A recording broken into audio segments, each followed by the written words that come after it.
Hello, welcome to this edition of You and the Law. You and the Law sets out to discuss the issues of law in the breaking news and also discusses issues of law in everyday living.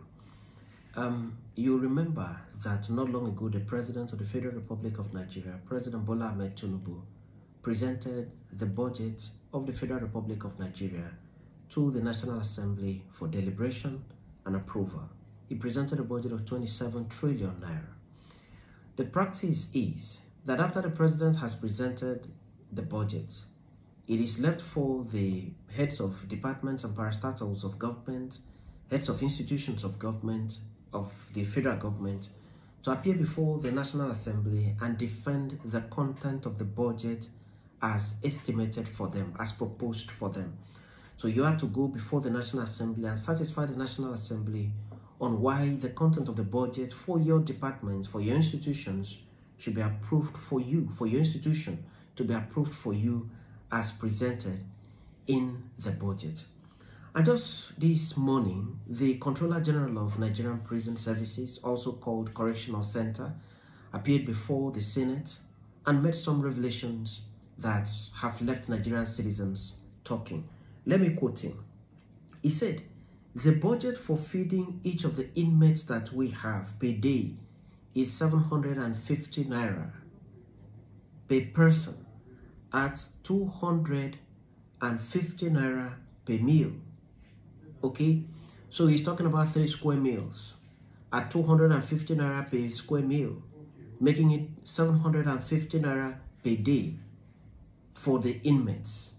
He went on to say, "We also have about 100 dogs in the prisons, and we feed them with 800 naira per day." So that means the money used in feeding dogs in the prison is higher than the money used in feeding human beings in the prison. Now, I ask so many questions from this. If you're in Nigeria today, you understand the high cost of commodities in the market. What's the cost of a cup of rice? What's the cost of a cup of gari and beans?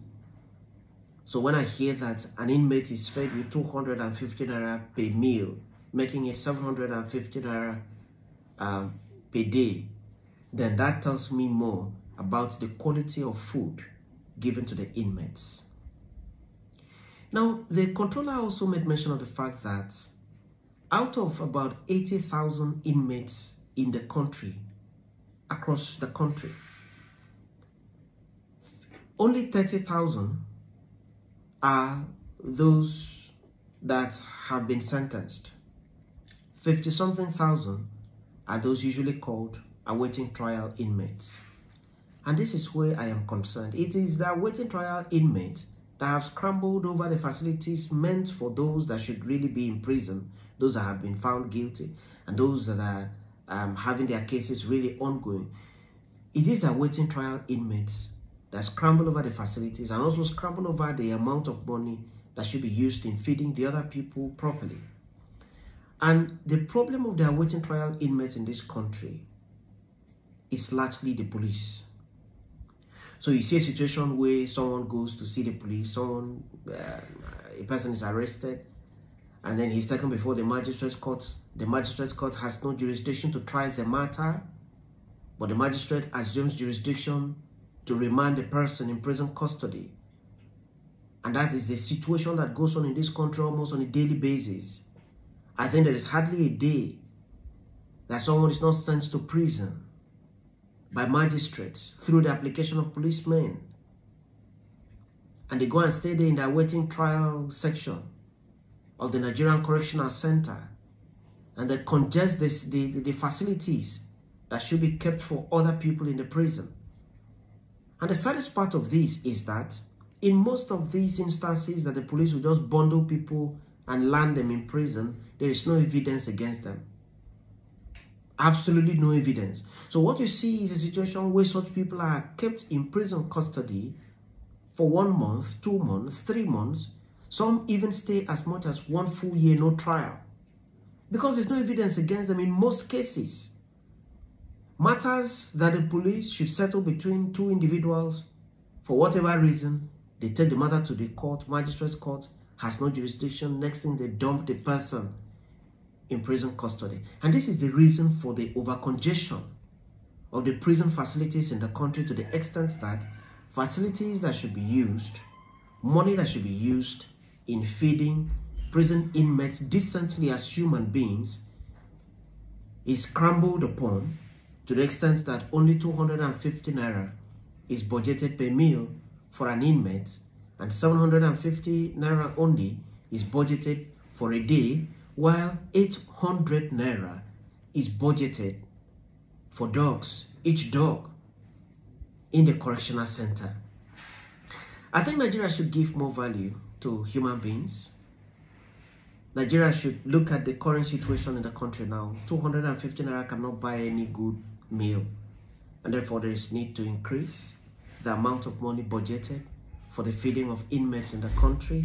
And also, government should be concerned about the activities of policemen that has the propensity of always carrying people and dumping them in the prison custody, because those people have disagreed.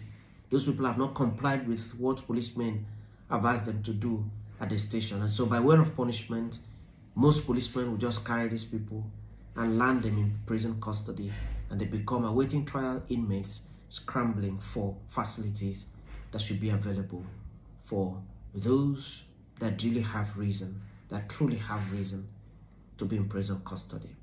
I do hope you have learned one or two things about the reality of the amount of money used in feeding dogs and the amount of money used in feeding inmates, human beings, in the Nigerian prison. There is need to come to the rescue for these people, and there is need for more budgetary allocation, and there is also need to check the excesses of policemen that have the proclivity of dumping people in the prison as a result of one disagreement to do the biddings of the policemen in this country. I remain your friend and host. I'm Kemi Nudim. I'm a legal practitioner. Always my pleasure to discuss with you.